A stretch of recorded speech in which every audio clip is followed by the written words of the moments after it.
नमस्कार, अस्सलामु अलैकुम। स्वागत है, खैर मकदम है आपका लाइव हिंदुस्तान के वीडियो शो दीन दुनिया में। मैं हूं इमरान खान।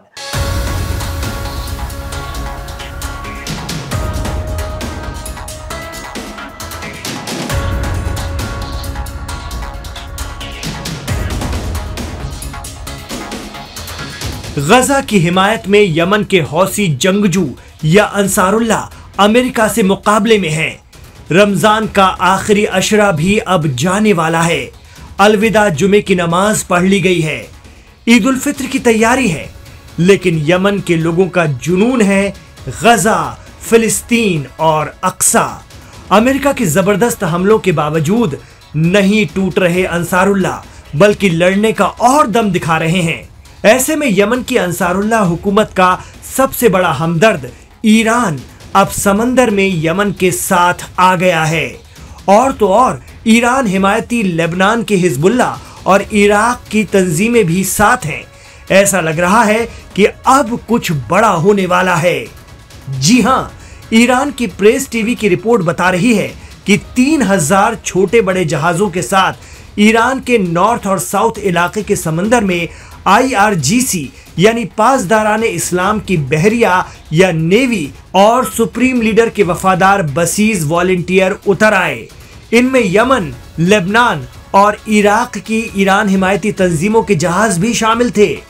बताया जा रहा है कि गल्फ ऑफ ओमान या ओमान की खाड़ी में जहाजों की ये परेड या मश्क मौजूदा सूरत हाल में कई इशारे दे रही है, जबकि अमेरिका भी ईरान को घेरने के लिए सुन्नी अरब मुल्कों में मौजूद अपने एयरबेस में तेजी से अपनी तैयारियों को अंजाम दे रहा है।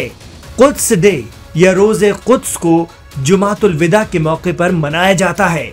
उससे पहले ही ईरान ने समंदर में अपनी ताकत का नमूना दिखाया है और ये पैगाम देने की कोशिश की है कि वो यमन, इराक और लेबनान में अपनी हिमायती तंजीमों के साथ खड़ा है और अपने खिलाफ होने वाली किसी भी जुर्रत में ईंट का जवाब पत्थर से देगा। आपको बता दें कि कुद्स डे पर दुनिया भर में फिलिस्तीन के लिए लोग अपनी यकजहती का इजहार करते हैं, क्योंकि ये दिन 1979 से इमाम खुमैनी के कॉल पर मनाया जा रहा है। ऐसे में अमेरिका और इस्राइल हिमायती अरब देश इससे जरा बचते हैं, ऐसा एक्सपर्ट बताते हैं। बहरहाल समंदर में ईरान खुलकर अपने हिमायती मुल्कों के साथ आ गया है। उनके तेवर बता रहे हैं कि वो अमेरिका और इस्राइल के किसी भी हमले का जवाब देने के लिए खुद को बहुत तेजी से तैयार कर रहे हैं। आपको बता दें कि इसी मार्च महीने की 10 तारीख को ईरान, चीन और रूस की नेवी ने गल्फ ऑफ ओमान में मिलकर जंगी मश्क को अंजाम दिया था। चाबहार पोर्ट के पास इस जंगी मश्क या युद्धाभ्यास को सिक्योरिटी बेल्ट 2025 नाम दिया गया। ईरान, चीन और रूस ने 5वीं बार ऐसा किया था। CNN की रिपोर्ट के मुताबिक एक्सपर्ट मानते हैं कि ये जंगी मश्क तीनों देशों के बीच बढ़ती साझेदारी का प्रतीक या अलामत रही। इस दौरान 15 लड़ाकू जहाज, सपोर्टिंग शिप, गन बोट और हेलीकॉप्टर शामिल रहे। इसमें रूस ने अपने रेस्की और रूसी हीरो एल्डार, इत्सीदेनजोपोव कोरवेट और पैसिफिक फ्लीट के पेचनेगा टैंकर की ताकत दिखाई।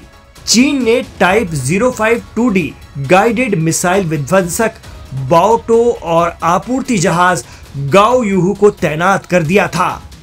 प्रेसिडेंट ट्रंप की लगातार धमकियों और ईरान की अरब मुल्कों की तरफ से अमेरिका के जरिए की जा रही घेराबंदी के बाद मार्च के शुरुआती दिनों में बड़ी ताकतों के साथ अपनी ताकत का मुजाहरा और अब अपने हिमायती या प्रॉक्सी ग्रुप्स के साथ समंदर में शक्ति प्रदर्शन ईरान की खुली चुनौती को भी दिखाता है।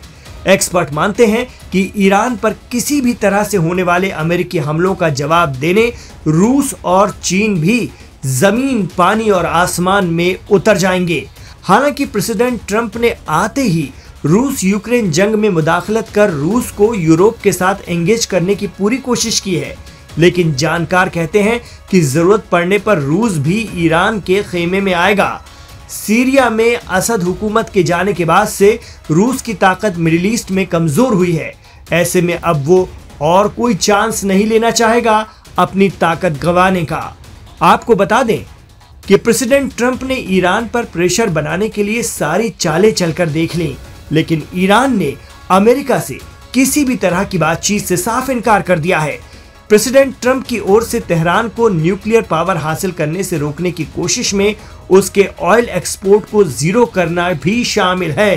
हालांकि ईरान ने यूएस के इस कदम को बदमाशी कहते हुए नाराजगी जताई थी।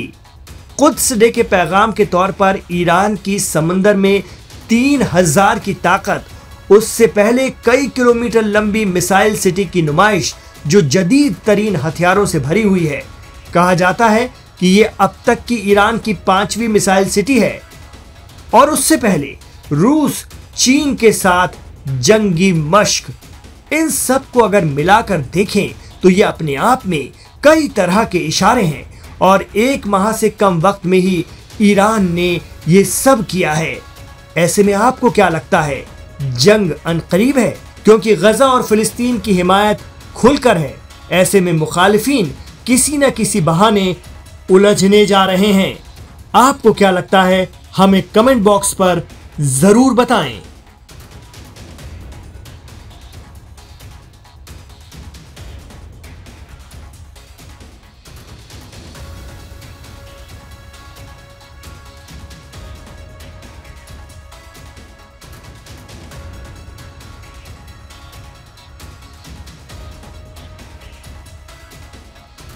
तो नाजरीन, दर्शकों, ये था आज का दीन दुनिया। आपको कैसा लगा हमें कमेंट बॉक्स पर ज़रूर बताइएगा। इसके हवाले से आपके जो भी राय, मशवरे और तासुरात हैं हमें लिखिए कमेंट बॉक्स पर, हमें अच्छा लगता है।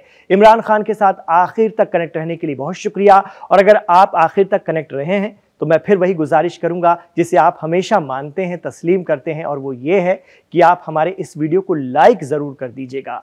आपने इधर लाइक किया और ये एक स्टेप आगे बढ़ गया। अगर आप चाहते हैं कि आपका पसंदीदा वीडियो दुनिया भर में हिंदी और उर्दू जानने वालों के दरमियान पहुंच सके, देखा जा सके, बार बार देखा जा सके, तो आपको इसे लाइक करना ही होगा। ये मेरी इल्तिजा है, गुजारिश है। आपसे ये भी गुजारिश रहेगी कि हमारे चैनल लाइव हिंदुस्तान को सब्सक्राइब जरूर कीजिए, क्योंकि 11 मिलियन से भी ज्यादा सब्सक्राइबर्स का भरोसा इसके साथ जुड़ा हुआ है और आप भी इस पर यकीन रख रहे हैं। इस बात की हमें बेहद बेहद खुशी है। हम इस पर अमल करते रहें, आपके भरोसे को बरकरार रखें, यही हम दुआ भी करते हैं और हमेशा कोशिश भी करते हैं। अपना ख्याल रखिएगा, अपनी दुआओं में हमें हमेशा याद रखिएगा। इजाज़त दीजिए।